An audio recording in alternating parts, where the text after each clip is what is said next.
2011년 1월 15일 대한민국 사모해운 소속 선반인 사모주얼리호 석혜균 선장과 그의 선원들은 그날이 두 번 다시 떠올리기도 싫은 기억으로 남았습니다. 주얼리호는 스리랑카로 향하던 중 아라비아 반도와 인도 반도 사이에 있는 바다인 아라비아해에서 해적선을 만나게 됩니다. 해적 모선에서 내린 소형 모터보트 두 척이 다가왔고 해적 13명은 사다리를 걸고 6엠 높이 선박을 순식간에 올라탔습니다. 1년 전에도 한국 국적의 초대형 유조선 사모드리모를 납치해 950만 달러라는 사상 최대의 석방금을 뜯어낸 해적들은 자신감에 차 있었습니다.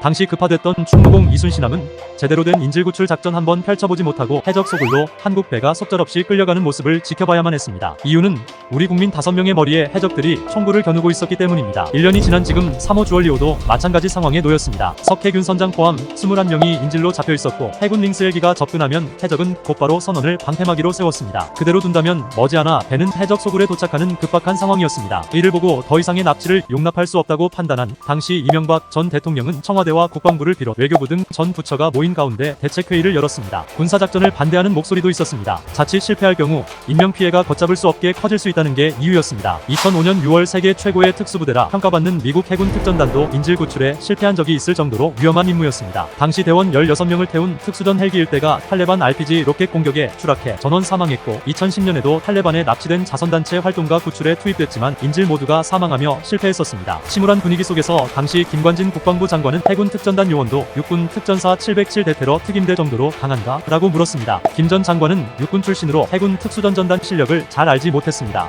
질문에 돌아온 대답은 우리가 더 강합니다. 해군의 답은 단호했습니다. 이에 이명박 전 대통령은 작전을 승인합니다. 당시 김 전 장관의 한마디 즉각 사살하라.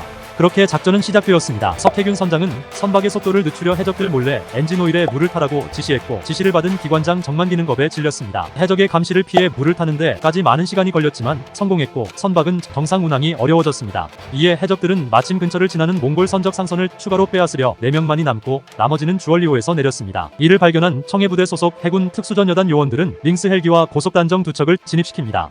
링스 헬기에 K6 중기관총으로 위협 사격을 하며 해적선을 무력화시켜 나갔습니다. 주얼리호에 남아있던 해적들은 백기를 들어 투항의사를 표시했습니다. 그러나 이것은 속임수였습니다. 검문검색팀이 고속단정으로 사모주얼리호로 접근하는데 갑자기 해적들이 링스 헬기와 고속단정 2척에 사격을 퍼부었습니다.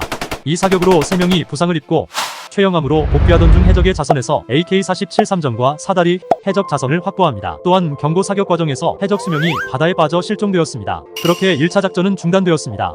고속단정에 타고 선두에서 지휘하던 안병주 소령은 허리에 3발의 총탄을 맞았습니다. 강준 하사는 총알이 오른쪽 광대뼈를 스치고 지나는 찰과상을 입었고 링스에 탑승했던 해상저격팀장 김원인 상사는 오른쪽 허벅지에 2발의 총탄을 맞았습니다. 부상자들은 다행히 생명에는 지장이 없었으나 3명 모두 총상 위치가 조금만 달랐어도 생명이 위태로울 수 있었다고 합니다. 부상이 가장 심했던 안병주 소령은 수술 후 일주일 만에 보행이 가능한 수준까지 회복했습니다. 이후 완전히 회복해 9개월 뒤에는 호국보위상 수상식에도 참석했고 중령으로 진급해 해군 2함대 제호특전대 대장으로 취임합니다.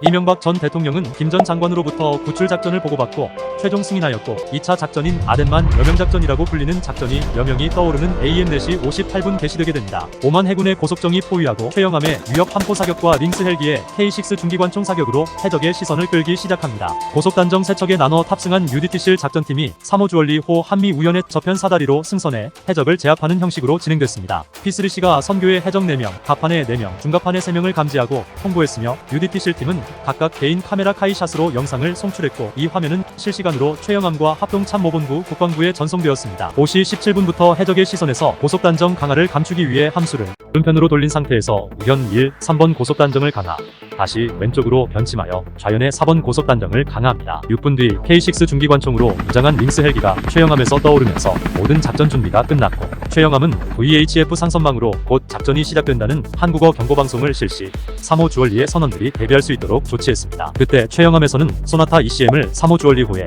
직접 조사하여 레이더와 무전기를 먹통으로 만들었고 5시 40분 접근한 링스 헬기가 레이더와 통신 안테나에 사격을 가해 완전히 파괴합니다. 링스 헬기가 선교와 갑판에 위협 사격을 가하는 동시에 최영암이 고속으로 접근, 3호 주얼리오를 중기관총과 저격수 사거리 안에 넣고 선교회 사격, 선교회 해적 한 명이 제압되었습니다. 6시 9분 고속단정 세척에 탑승한 UDT실 공격조 제1. 이 팀이 선미 진입을 시작으로 15분에는 2개 공격조 15명 모두가 등반에 성공합니다. UDT실 대원들은 4층 선교로 통하는 계단에서 해적 한 명을 즉각 사살.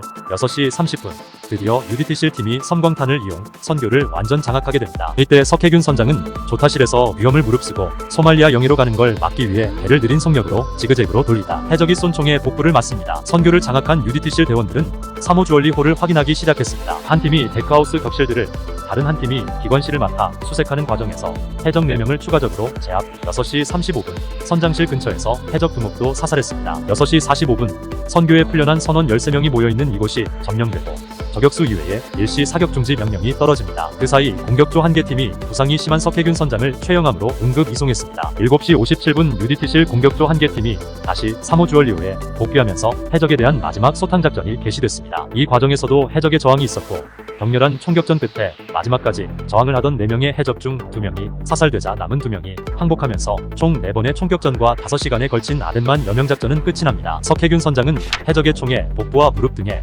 AK 소총의 7.62mm 총탄을 5발 맞아 중상을 입은 상태였고 석혜균 선장을 비롯하여 부상자는 응급치료 뒤 미 해군의 SH-60 헬기를 이용하여 오만 병원으로 후송됐습니다. 석혜균 선장은 출혈이 극심해 22일 오후 해군 장병 3명으로부터 급히 혈소판 수혈을 받았습니다. 오만 대학병원에서 1차 응급수술을 받았지만 위중한 상태였고 이에 국내에서 아주대학교 이국종 교수팀이 현지로 급파되었습니다. 이국종 교수의 말에 따르면 석혜균 선장은 이미 거의 죽어가는 사람과 다름없었습니다. 한국 의료진이 가더라도 실패의 부담이 매우 컸고 아주대학병원에서도 달갑지 않은 상황이었습니다. 그야말로 사면초가의 상황이었다고 합니다. 이국종 교수는 오만에 도착하여 2차 응급수술을 집도했으나 석혜균 선장의 상태는 나아지지 않았고 해답은 국내로 응급 이송하는 수밖에 없다는 결론을 내렸습니다. 문제는 석혜균 선장이 생사를 오가는 상황에서 일반 여객기나 군용기로는 이송이 불가능하다는 것입니다. 전문적 의료 장비를 갖춘 에어 앰뷸런스가 있어야 한다는 것인데 백방으로 수소문한 끝에 독일의 에어 앰뷸런스 회사와 접촉하는데 성공했으나 국내의 여러 정부 부처들이 결정을 미루는 사이 이 에어 앰뷸런스는 다른 환자 이송을 위해 떠나버렸다. 이 교수팀은 다시 스위스의 에어 앰뷸런스 회사 레가와 급히 접촉하여 비행기를 섭외하는 데는 성공합니다. 레가는 계약금을 바로 입금하든가 아님 정부 차원의 지급 보증을 요구했습니다. 석혜균 선장의 치료를 위해 더 이상 시간을 미룰 수 없다고 판단한 이국종 교수는 정부 부처의 확답도 없는 상황에서 자신의 책임하에 계약서에 지급 보증 서명하고 팩스를 보내버렸습니다. 사인한 금액은 38만 달러, 한화 4억 원이 훌쩍 넘는 거액이었습니다. 이후 이국종 교수의 말에 따르면 정신이 나간 것 같았다. 석혜균 선장을 살릴 생각뿐이었다고 말했습니다. 이국종 교수와 중증 외상센터 정책 분야에서 협조하던 당시 민주당 허윤정 전문위원의 중재와 도움으로 청와대가 각 부처 조율에 나서면서 국토교통부가 아주대학교 병원과 가까운 성남공항을 개방하면서 마침내 석혜균 선장은 국내에 이송될 수 있었습니다. 공항에 도착하자마자 다시 헬기로 아주대학교 병원에 이송된 석혜균 선장은 이국종 교수 집도하에 대수술을 받고 2011년 2월 3일 오전 10시 의식을 회복했고 이후 상태가 악화와 호전을 오갔지만 천천히 안정세에 접어들었습니다. 석혜균 선장은 2011년 11월 4일 퇴원하였습니다. 그리고 재판에 넘겨진 해적들은 각각 마호메드 아라이 무기징역, 압둘라 알리 징역 13년, 아부카드 에멘 알리 징역 13년, 압둘라 후세인 마하무드 징역 12년, 아울 브랄렛 징역 15년을 받았습니다.